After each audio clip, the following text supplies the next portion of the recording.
From ABC, this is World News Tonight with Peter Jennings. Good evening. We begin tonight with the growing national debate over American involvement in the Persian Gulf. Another important Democratic senator, Moynihan of New York, joined a growing number of politicians, many but not all Democrats, who warn that President Bush is moving altogether too quickly towards war.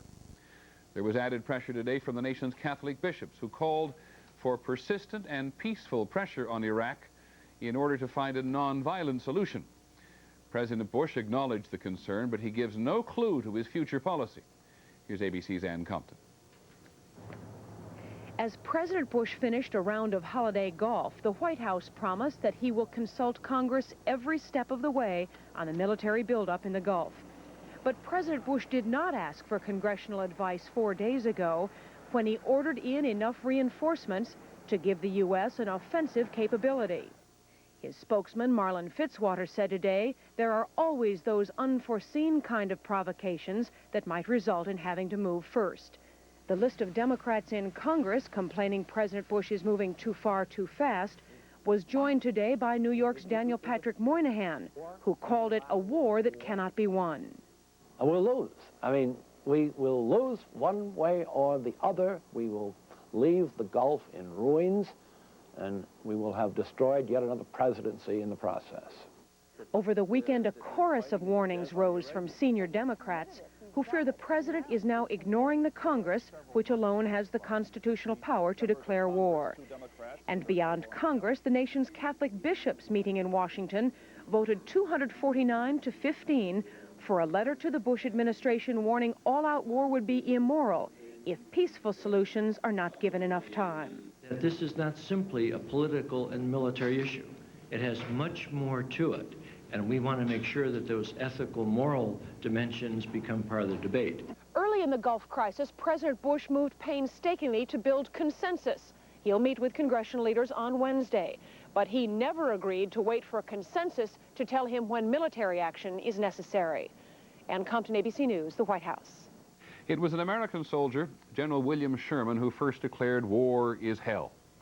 And so it should come as no surprise that someone with strong ties to the U.S. military is now questioning whether the American public supports a war in the Gulf. ABC's Ken Kashiwahara reports tonight on Bill White, a veteran who says he is worried about future Veterans Days.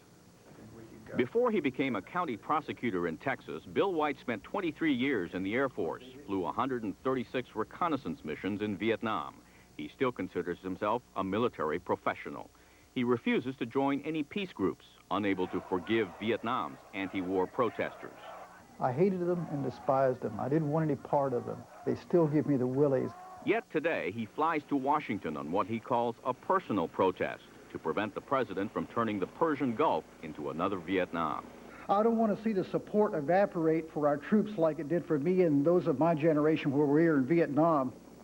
In Vietnam, White says, the American public wound up condemning the war and blaming the troops.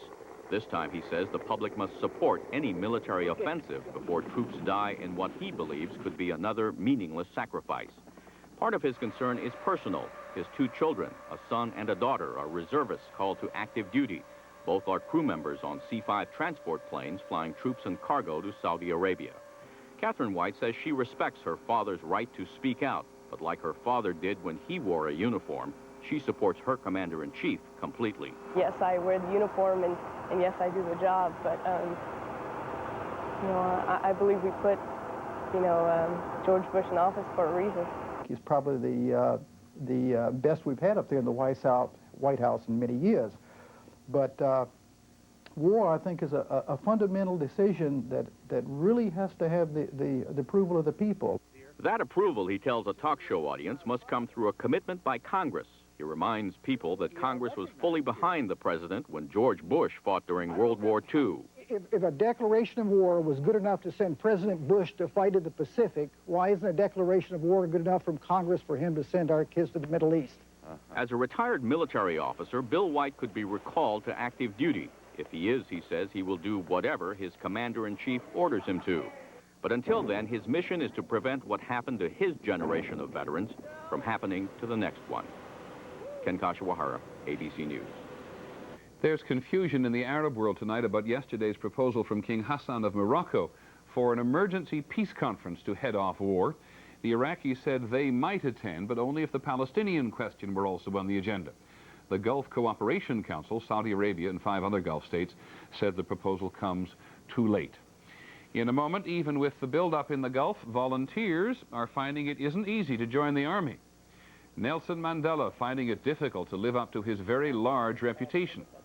And some pointed observations tonight about the original word processor. This is World News Tonight with Peter Jennings.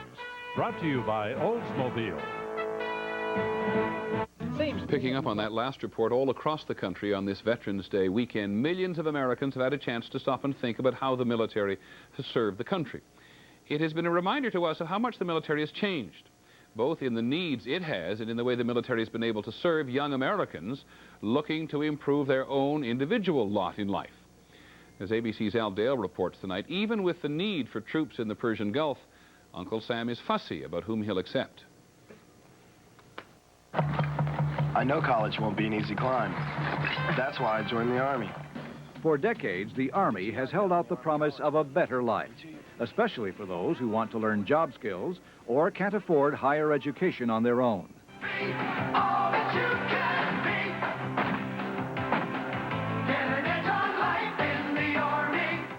But more and more young men and women around the country are finding it difficult to get the chance to be all that they can be. Anybody who assumed that if they couldn't do anything else, they could enlist in the Army is mistaken.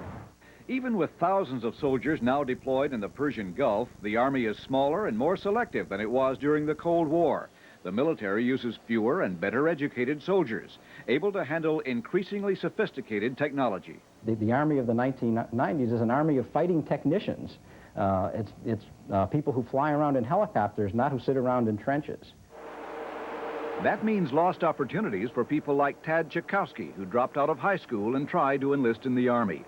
He has failed the entrance test twice. I just heard about how easy it was, and then I went and took it, and I failed it. I just felt kind of rejected. Tad wants to be a welder like his dad. He was counting on the Army for the formal training he needs to get certified.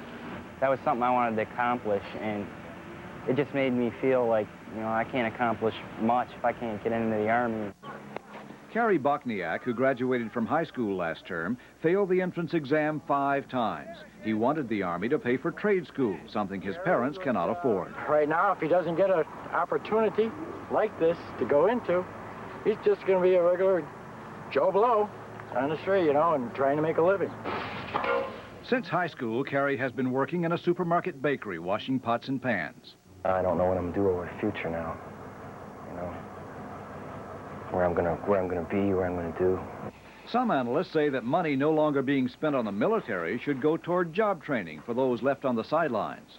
We have an opportunity to divert that money to other kinds of training, and I think we have to think about doing that. If we don't do that, I think there's going to be a net loss to society.